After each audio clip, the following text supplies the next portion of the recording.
Hey, English learners, Kimberly here, and welcome to day 28 of the Learn to Speak English Without Fear 33-Day Challenge.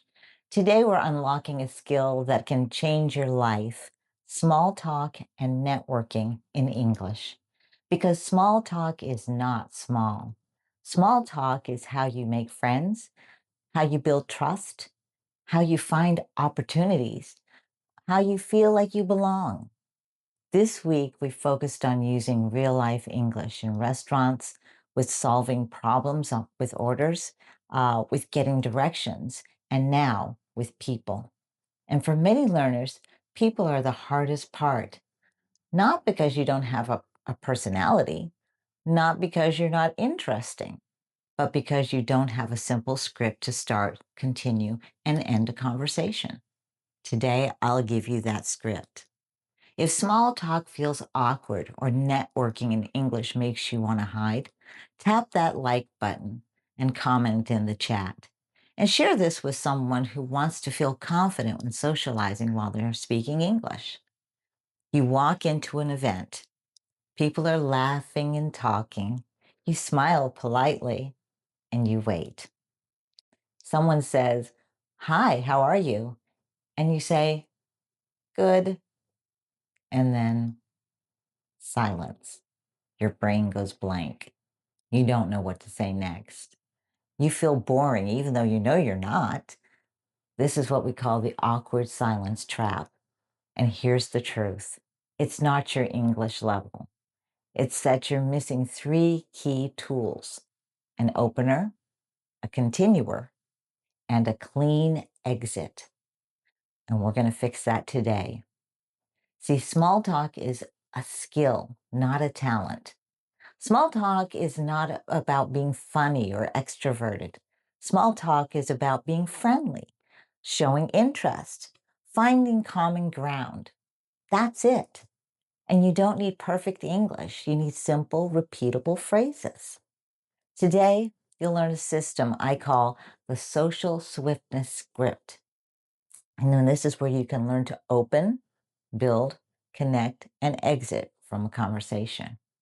Now, first, you need what we call an instant opener. You do not have to be impressive. Your job is to be friendly and clear. First, there are three universal openers that will work just about anywhere. And they are, "Hi, I don't think we've met before. I'm Kim." Or, "Hi, how's your evening going?" Or, "What brings you here today?" Now, sometimes you'll want to use situational openers. You want to observe what's around you and use that. For example, "This place is beautiful," or "This event is really well organized," or "Have you tried the food yet?" That is a great jacket. Where did you get it? An example of combining both openers would be, "Wow, it's crowded in here." "Hi, I'm Kimberly. What brings you here today?" Simple, clean, natural. Now we're going to have a mini practice here. I want everybody to type in the chat this phrase. "Hi, I'm," and you put in your name. "What brings you here today?" Going to repeat it for you. "Hi, I'm," your name. "What brings you here today?" One more time. "Hi, I'm," "What brings you here today?" Good. Now, here's the biggest secret. Small talk is not about having something to say. It's about having something to ask.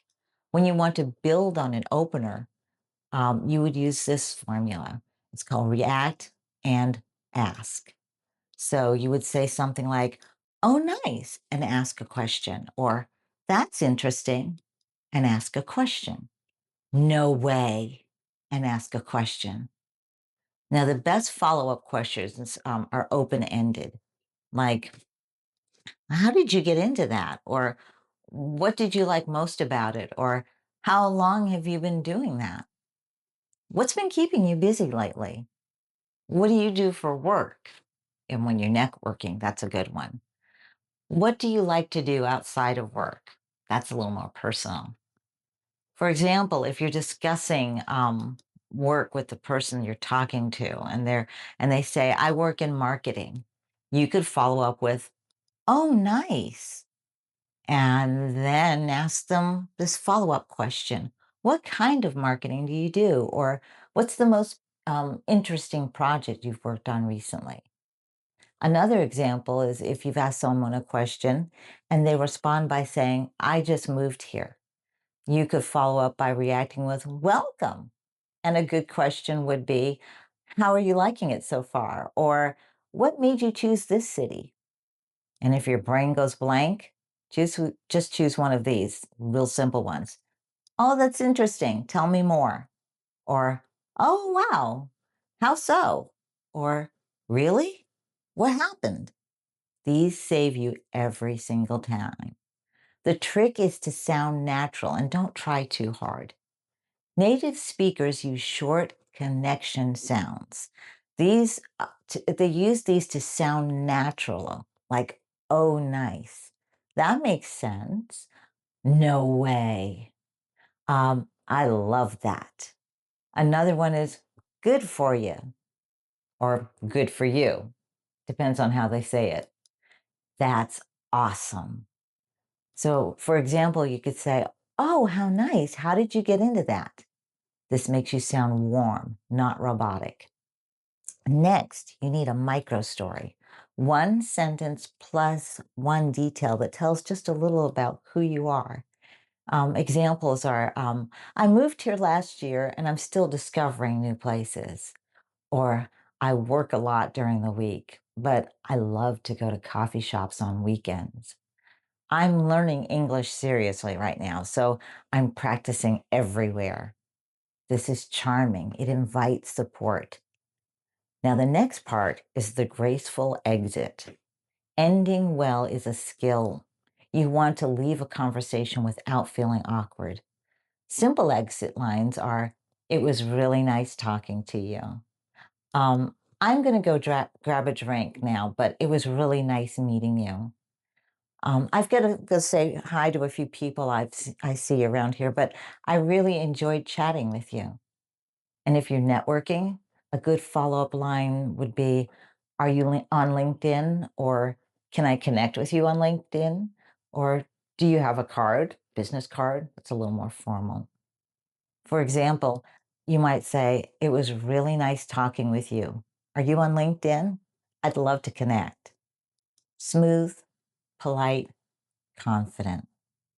So let's role play together and put it all together. The scenario, a networking event. I might say, hi, I don't think we've met. I'm Kimberly. What brings you here today? The other person might respond, I'm here for work. Then I might follow up with, oh, nice. What do you do? And the other person might say, I work in IT. I would respond with, that is awesome. What do you like best about working in IT? Then you throw in a micro story. I was interested in working in IT for a while, but I wasn't sure I would be very good at it at all. And then after they give you an answer, a good exit might be, oh, wow, that's interesting. Well, it was really nice talking with you. I'm going to go say hi to a few people, but I'd love to connect with you on LinkedIn. That's the full system. Now, for the next 24 hours, your challenge is to practice 3 openers out loud, practice 5 follow-up questions, practice 2 exit lines. Record yourself once, just for 30 seconds or so. Small talk is not fake. It's a doorway. And you don't need perfect English to walk through the door. You just need a few strong phrases and courage. Your English voice is becoming confident, warm, and social. We'll see you tomorrow for day 29 of our challenge. Same energy, same growth. Keep connecting. Goodbye and God bless.